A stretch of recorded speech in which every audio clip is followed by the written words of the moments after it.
உண்மையான எஜமானன் யார்? ஒரு ஊரில் ஒரு வியாபாரி ஒரு குதிரை வைத்திருந்தான்.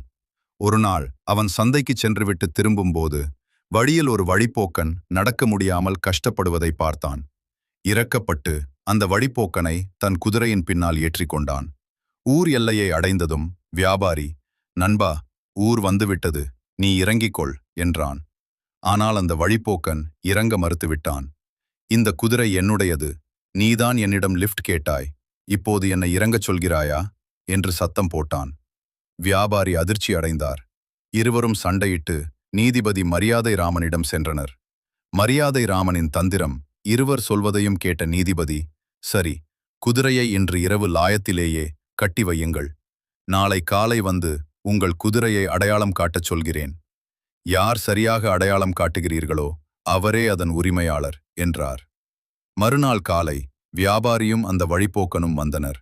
முதலில் வழிப்போக்கனை ஒரு மறைவான இடத்திற்கு கூட்டிச் சென்றனர். அங்கு 10 குதிரைகள் நின்றன.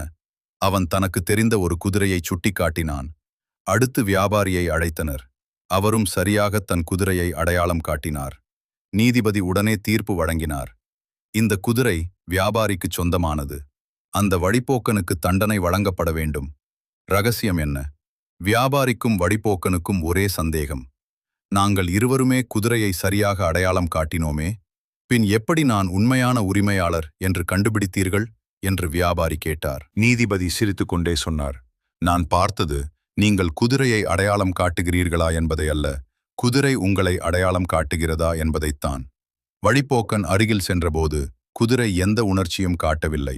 ஆனால் நீங்கள் அருகில் சென்றதும் குதிரை தன் காதுகளை அசைத்து உரசிக்கொண்டு சந்தோஷப்பட்டது. விலங்குகள் காட்டும் அன்பு பொய்யாக இருக்காது. நீதி, உண்மையை எப்போதும் மறைக்க முடியாது. உண்மையான அன்பும் விசுவாசமும் ஆதாரமில்லாத பொய்களை விட வலிமையானவை.